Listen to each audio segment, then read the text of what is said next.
But let's just do this momentarily. Ross, sorry, I know you're online, but let's just listen to this. This is the Two Blokes Chatting radio show, and as will become evident as we work along, we've not done this before, but we do a podcast called Two Blokes Chatting, which we encourage you to listen to at some stage, available in all the best podcast stores and one or two really ordinary ones as well.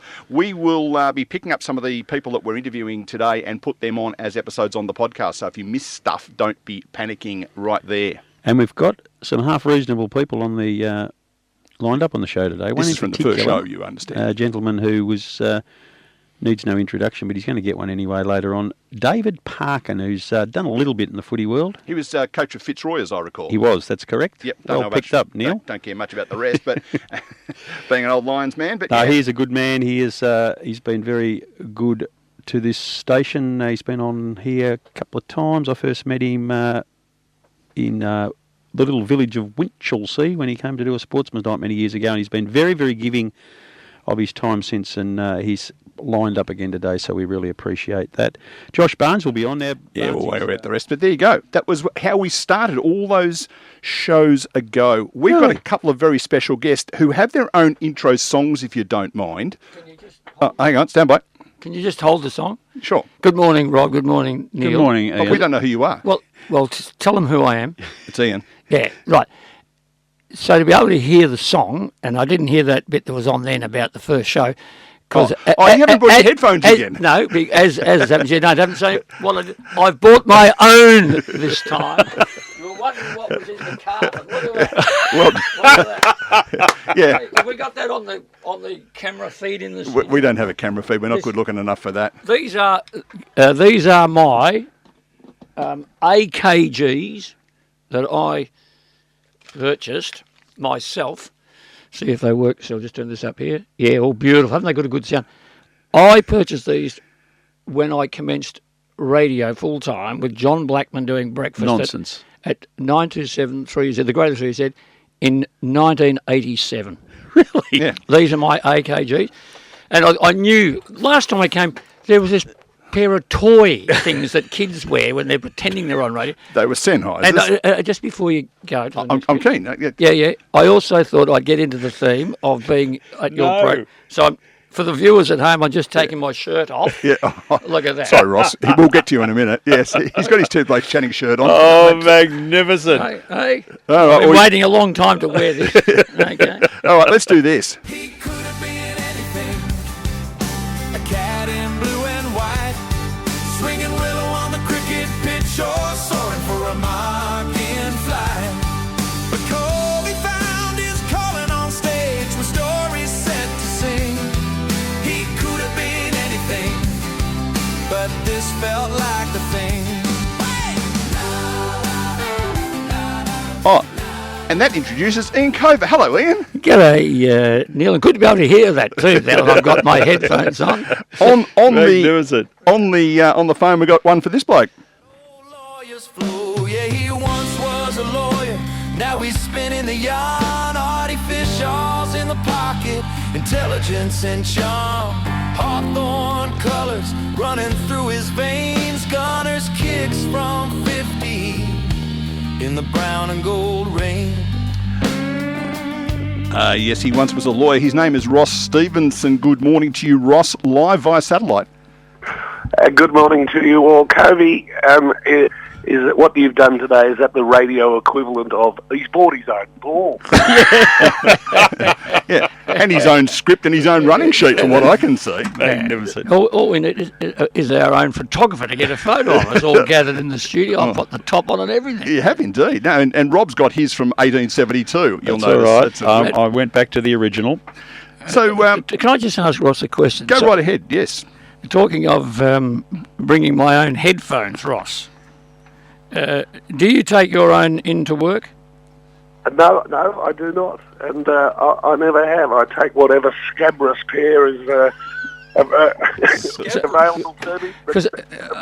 But you could appreciate that I do not have much hair to have infested them. I think that's not a great concern for me. No, I asked that question because I recall sometime when we were working at AW back in the 90s, and I just picked up any old pair of headphones as you seem to do, and I think the late Bruce Mansfield might have worn them the night before.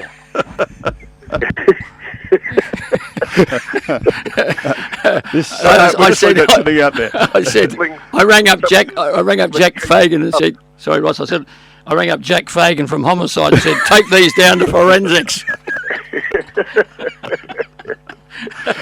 The amazing thing, Elwyn Kurtz, I think you might be talking about, but No, you go back even earlier. Because Elwyn certainly used to say it as well. When Elwyn Kurtz was Inspector Fox, he was 53. Can I tell you an Elwyn Kurtz story? Please do.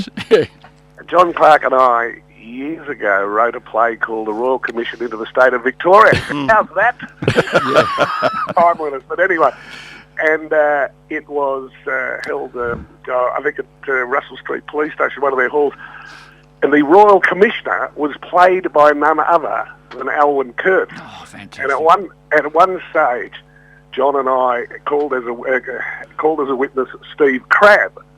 And Steve Crabb got into the witness box and commenced to give his evidence in his heavy Scottish accent, at which stage proceedings were stopped in order to get an interpreter. and while this is all in the script, and while we're waiting for the interpreter to arrive and get up, Elwyn improvises, looks down at Steve Crabb in the witness box and says, "You wanty drinky?"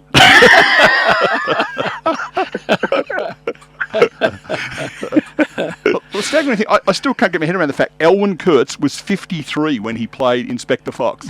He looked like he's about 108. Yeah, I said Jack Fagan. Of course, it was the actor was John Fagan, who played Inspector Connolly. Yes, head of the Homicide Squad. One of the quite extraordinary. I have the box set of the first 24 series of Homicide on DVD. Yeah, no, you don't. I do. No, you've got one episode of it. But in the first series, Leonard Teal turns up dressed as a, I think you would describe him in those days as a flamboyant bachelor in a two-rat party, and he also turns up as a crook, like as an armed robber or something. 4 weeks later, he turns up as Inspector Mackay. Who played the first murder victim on Homicide? Oh, gee. I'd have to defer to you, Blokes. You're older than me. I know that Democracy Manifest was in an episode of Division 4 or something like that. Right. So I don't, a succulent Chinese meat. I've got about 12 box sets of Division 4 too. Now, I think, it just jumped in my head, Ross, that was on, you always go with your first thought. I think it might have been Ian Turpie. I think you might be right. That's right. Yeah. I do remember that when one of the lead actors, Leonard Teal or someone, died, and they had his funeral at a grand old church like St Paul's Cathedral. And when they shut the door of the cathedral before the service, the wall of the cathedral just shook ever so much in sympathy with the set on. Oh, that's very funny. Ian Turpie had a brother, Cole, who was he was a yachty type, a boating type, and he had to take a boat for an owner from Melbourne up to the Whitsundays or something. And my brother at the time was living in Noosa, and it was down in Melbourne visiting. He didn't know how to get back to Noosa, and my sister, who knew Cole Turpie, said, "Oh, Cole's taking a boat up. You can get a ride with him." So my brother goes down to the Sandringham Yacht Club and gets on this 60-foot motor launch to go all the way up to Queensland. And Cole Turpie says, "Oh, we have to wait a bit. I'm just waiting for my brother. He's coming with us." And it was Ian Turpie. Oh, okay. And Turps came down the wharf or the pier at Sandringham Yacht Club. His overnight bag was very small, but his essential victuals for the trip was quite large. Well, as luck would have it, I am looking out over the beautiful town of Noosa as we speak. Fantastic. Oh, yeah, lovely time of the year to be up there. I normally get up there in August myself, Ross. Yeah, well, Have you been down? You've been down. The 10 o'clock shift would be on out the front of Aroma's right at the moment. No, I've booked it late, so I'm slightly up the hill. But I was so surprised. I said to my children, we'll walk up and down Hastings Street yesterday when we arrived, and I'm bound to meet someone that I know. So far friendless. Oh. And woken at the first day of holidays at Noosa here, so looking for a sleep in my youngest son, who's 15, took a break from his busy schedule of sleeping 14 hours a day. Studying his history exam, no doubt. Wake me for the penalty shootout. Oh, gee. Fortunately, that didn't go long. There were a couple of interesting stats, because I've informed him that I'm on holidays, and I wouldn't get up at 4 o'clock in the morning to hold hands with Albert Firth. But doesn't her sister live up that way? That's Mimi? Yeah. The Wales all head from Mimi McPherson and Harvey Bay. Harvey Bay, it was up that way somewhere. So we've just been talking before we allowed you to talk, Ross, that you know, Rob went to Keith, Cove went to Ararat, Yes. I went to Matoa, and you've gone to Noosa. Yeah. I don't know whether there's something in that. Actually, when I was up there last August, I went and watched Noosa playing against Cooperoo. You ought to get out and watch the footy, Roscoe.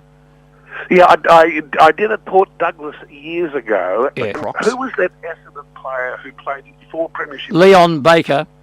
Leon Baker was captain coach Yep. of Trinity Beach or Port Douglas, maybe even one of those. And I watched a game.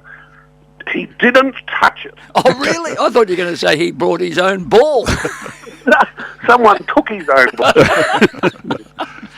Port Douglas Crocs is where Dustin Martin made his recent appearance. Yeah. Shameless plug. There's a podcast called The A to Z of Regional Footy Clubs, which is worth a listen, alphabetically. Querying is the upcoming episode for Q. Are you doing it in alphabetical order? I am. Gee, it's been going for 20 weeks. Well done you, yes. Yeah. Hey, Ian, yes. I made an observation to a couple of my oldest children yesterday who rang me to ask what it was like up here, and I said, well, I was unaware of the piece of legislation that dictated that every woman in Queensland must have a tattoo. Oh. I said, if the Queen had lived here, she would look like Dustin Martin. That's an interesting visual. Yes. I've got a friend called Artie Fisher. I reckon he's going to be drawing a picture of something along those lines this afternoon. It's astonishing. Yeah, no, leave me out. Yeah. So, Ross, have you just gone up for a well-earned rest, or are you catching up with friends? What's happening up there? No, well, last week I went to Mount Buller, which is... Bit of a contrast. Sublime to the ridiculous. Well, They both got no snow. that's precisely nice word.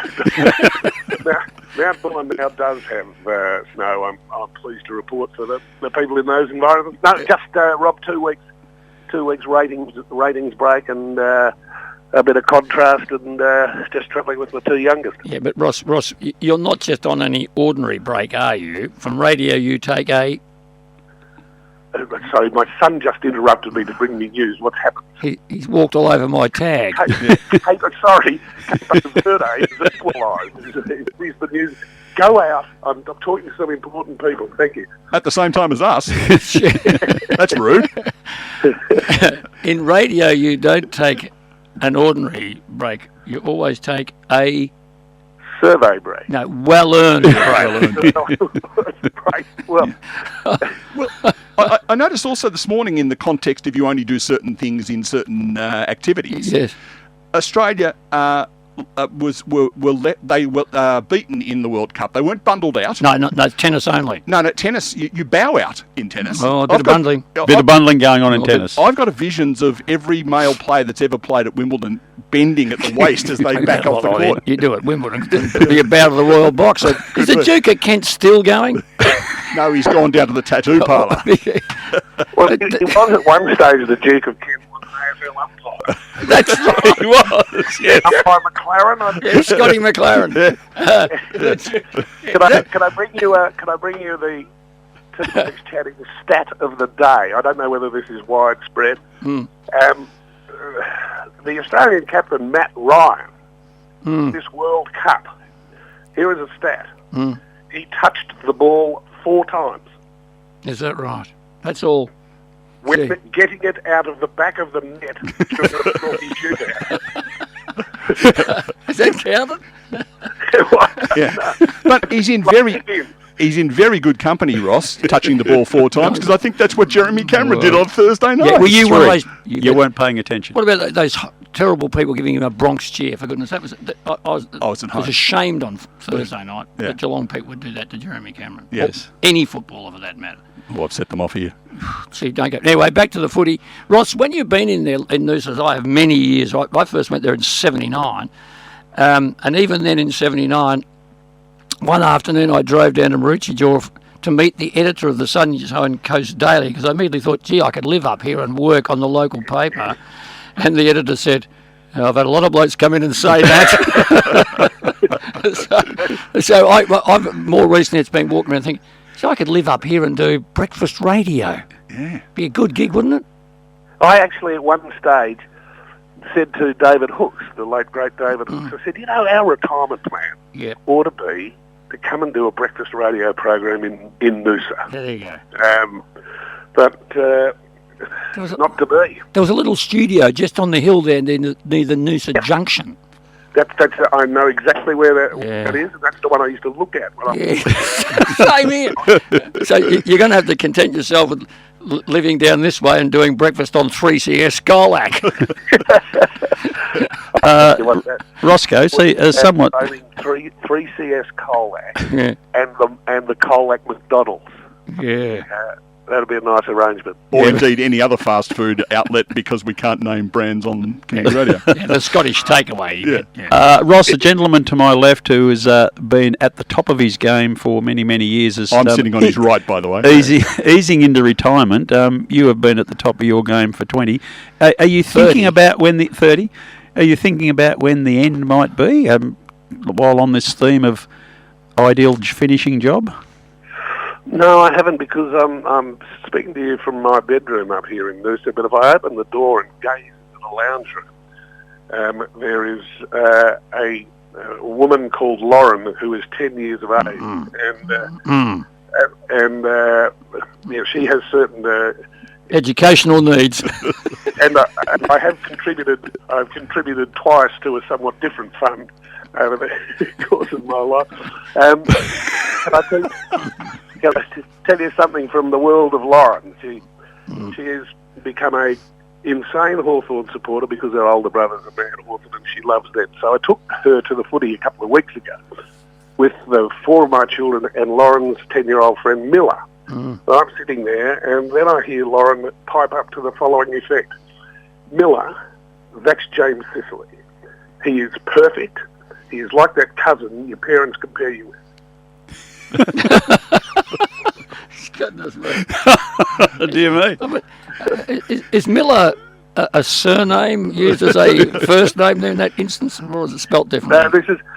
She is an Mila, but while we're talking World Cups, some of us would be old enough to remember, was there not a famous goalkeeper for Cameroon called Miller, spelled Milla, I think, and he was Cameroon did very well in that World Cup. This is where we need John Anderson. And he was quite old. And I think he might have been Roger Miller. Oh, did he? So he just trailer for Sailor Red. He just picked the ball out the net and whistled away, did he?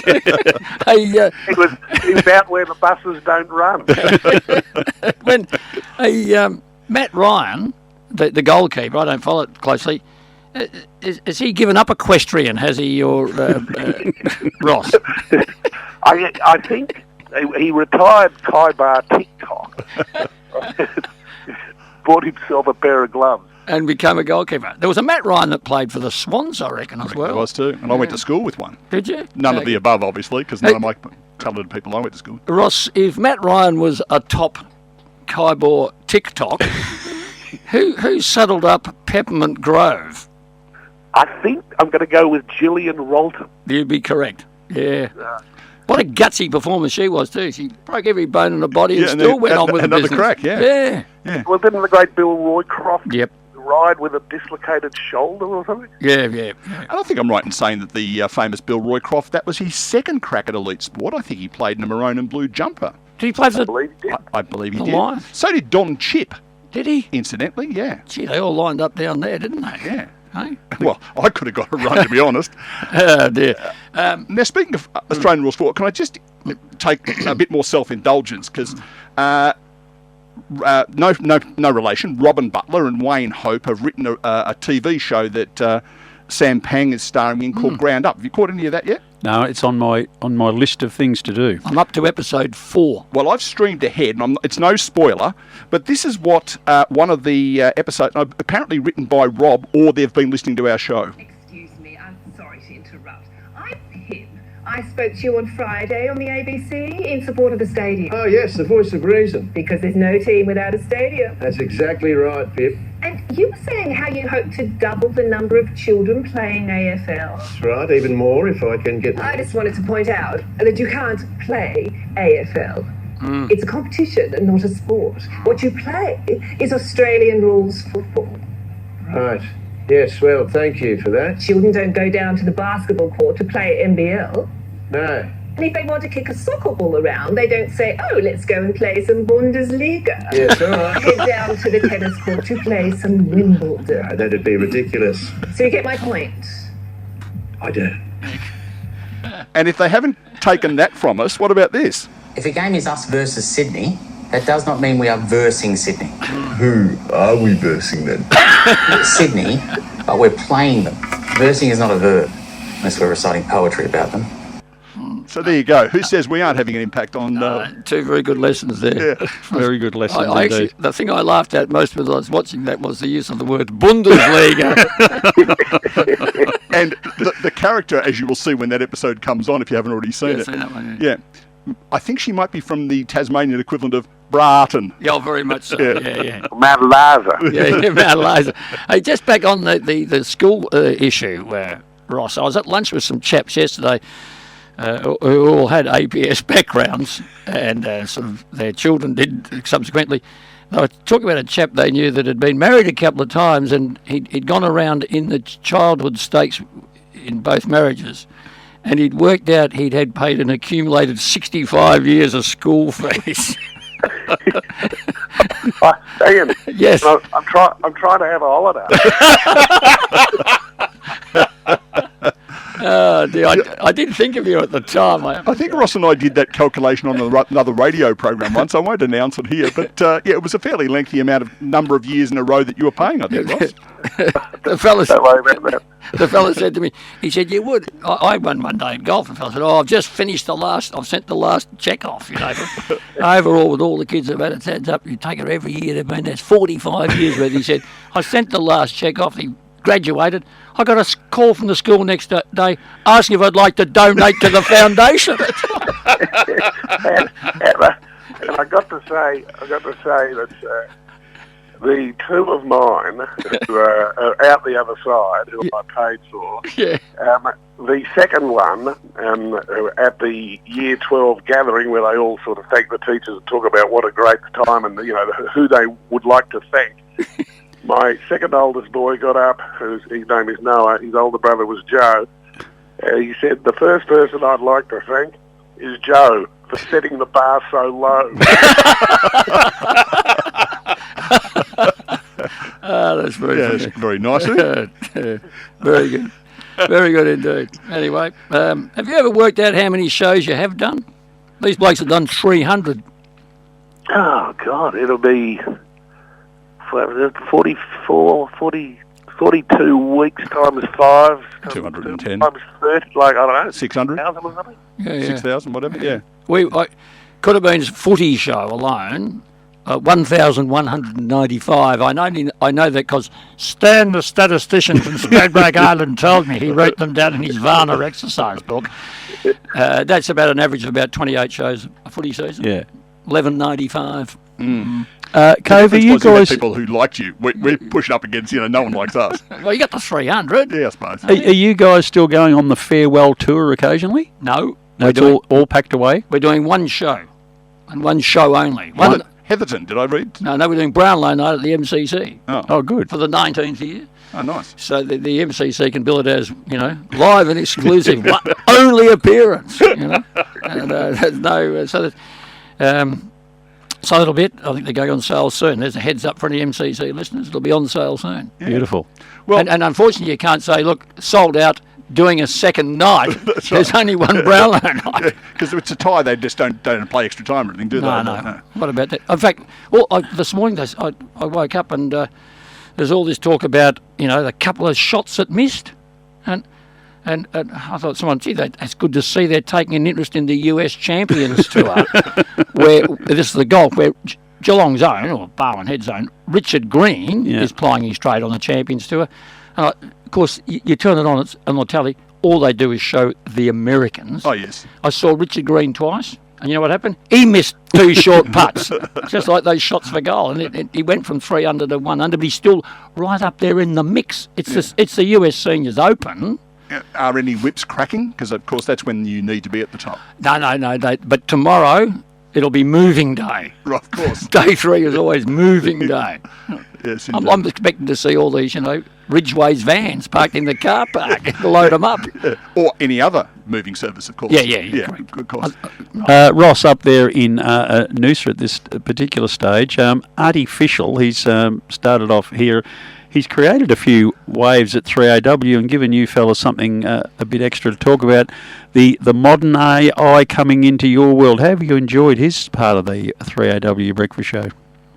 Well, he's been magnificent, of course. I Want to Be Grant Brown, like would in commercial release at any other part of the environment have been the #1 worldwide smash hit. What would Little Richard have said of it?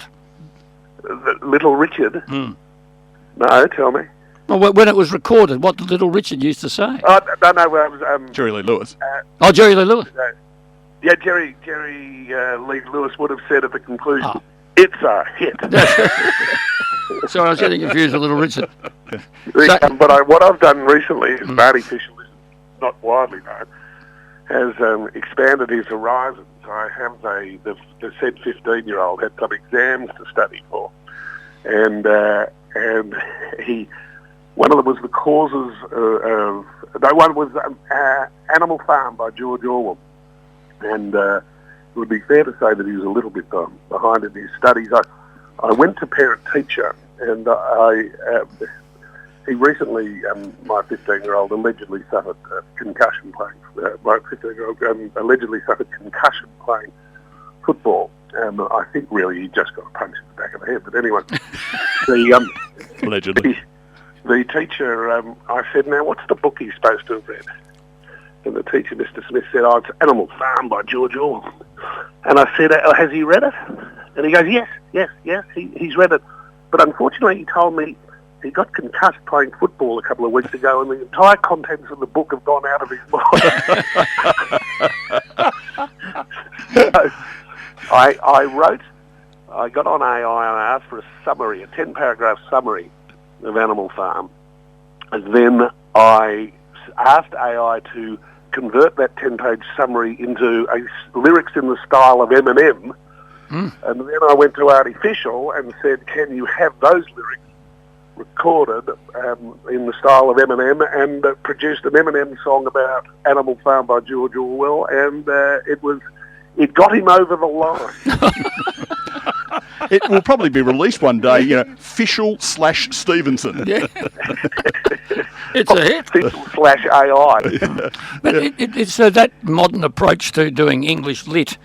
Really, whilst it might be using technology, it's just another form of what we all did. I used to go to Griffith's bookstore, if I can use the brand name, it's no longer there. Yeah. I used to go to Griffith's bookstore and buy those, I think, were they study guides? Were they Monarchs? Yeah, I think so, yeah. And they had the synopsis in there of what you were doing for your essays for books. I can remember in year 12, which is a lot more recent than year 3, obviously, but in year 12, we were given The Power and the Glory by Graham Greene to read. And one of the guys in his essay about the messaging of the book said the scene that best sums it up is when Gregory Peck walks out of the front of... Oh, right. He'd actually just watched the video, he hadn't read the book. The Power... Wasn't The Power and the Glory Frank Hardy? Power Without Glory. Glory. I was going to say, I can't believe that Neil would have mentioned that without segueing into Power Without Glory by a Fitzroy. Yeah. That's it. Did Frank play a game or two for the Maroons? I don't believe so, no. But I think Mary had a crack. You would have watched the old Fitzroy. Whilst you're up there, I've suggested to you, Ross, you go and take in Noosa playing someone. They're the Noosa Tigers, although they wear They are. Hawthorn colours. And I think if you go and see the Noosa Tigers, you might recognise one of the players as a Daniel Rich, who played a few games for the Lions. He's up at Noosa these days. Someone was playing last year who was someone's brother. They always do that. You know, he's Pendlebury's brother or something. Yeah. Oh, yeah, big deal. If he's any good, he'd be playing in seniors. But I just wondering whether you still get a chance to take in the odd game of the Saints in the Cole Lake District Football League. Because last week I went to Ararat to watch Ararat play Stawell, top of the ladder clash in the Wimmera League. The Ararat Rats versus the Stawell. Are they the Swans? Well, and I just wondering whether you stand with people to football like I did last week, Ross. I was introduced to some locals. I don't know their names, but I was introduced to them as Skinner, Hock, Dasher, and Waffle. Well, Rob would know that I do, and I would watch the football with Owl, Noddy, and Cots. Cots. Can I tell you a story? Yeah, sure. Please do. Two weeks ago, I got a message from Leon Weigard, the Fitzroy man, who's still going. And he said he's interested in getting a statue done of Australia has one saint, Mary MacKillop, right? Mm. There is a second woman, Mary Glowry, who is there's four legs of the quaddie to become a saint. She's got 2 legs of the quaddie, and she's going for the third. She's going to be the next one. At any rate, and Leon said, "I'm getting in touch with you because Mary Glowry was born in Birregurra. Yeah. Well be. Born in Birregurra." And I rang up Leon. He texted, and I said, "Leon, you are not going to believe this. I can put you in touch with the Catholic Church in Birregurra. You're not going to believe this, but Birregurra has a football team. Yes, the Saints.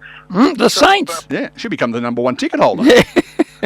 Well, she moved on in 1957, but at any rate, there's a possible claim that her parents ran the general store, the GS. Oh, nice. Now, has Leon got a thing with statues? Because in the little town of Guildford, yes, there is a bust of Ronald Dale Barassi, which was paid for and installed by Leon and the Vang Sang Club.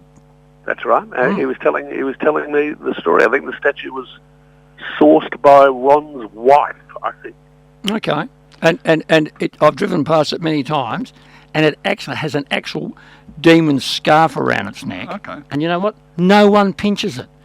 In Melbourne, they just cut statues down, daub them with paint, and then it's the Barras thing. It's lifelike. I had to back off because I thought he was about to give me. He was going to tell me, you give me possessions and I'll shut up. So, Kobe, I've got you on that front. Yeah. I went to 3AW. Ron was there as part of the football commentary team. You would not have met a nicer, more gentle person in your life. And I wonder if you are able to document for me the journey of Ron from you give me possessions, I'll shut up, to Ron the hippie. I don't know what happened. When did that happen? I don't know. I remember one night being at a dinner somewhere, and I happened to be on Ron's table. Remember the old Jackson's restaurant in Jackson Street, Toorak? Going back a long way. Not my territory. Anyway, I looked out the window. I was talking to Ron, and Ron looked out and he said, there's a lot of... The hydraulic jaw came down and out a bit, and he sort of put the jaw down and said, look at some of these things out the window. See that lamppost over there? He said, why are all those wires up in the air? They should be underground. I'm thinking, Ron, there's a lot of wires in Melbourne to put underground. And there was a famous story, is there not? He was at a dinner party with John and Rasa Bertrand and others, and an argument broke out about logging in East Gippsland. And they said, what do you think, Ron? Ron said, well, and this is what, when you say Ron, he mellowed, and Ron said, well, I don't know enough about it to have a comment. Right? Well, Ron, on anything else, once upon a said, the umpires have got no idea, he can't kick, and so they said, well, we better go and find out what it's about. And the story goes that Ron and John Burton got in the car next morning and drove 5 hours to Cabbage Tree Creek to find out. And there were which reminds me of another story about Ron, the late great Tony Healy. Yes. Was once flying from Melbourne to Los Angeles. I think that there must have been a game of footy in LA that North Melbourne were playing in. And Ron and Tony are sitting in economy. And a member of the a flight attendant comes up and says, "Excuse me, gentlemen, but we've managed to find 2 seats for you in business class." Tony goes, "Happy days." Ron says, "Will we be sitting together?" No, sorry, no, you won't be sitting together. "Then we'll stay here as shin boners." And Tony Healy said he is fine. Yeah.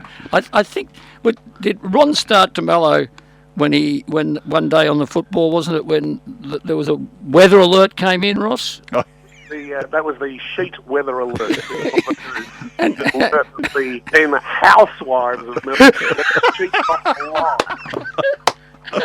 and I think Rex said to Ron, "I beg your pardon, Ron. What do you mean? What do you mean?" Yeah, that's what that's about, isn't it, Rex? He said they let the farmers, they let the housewives.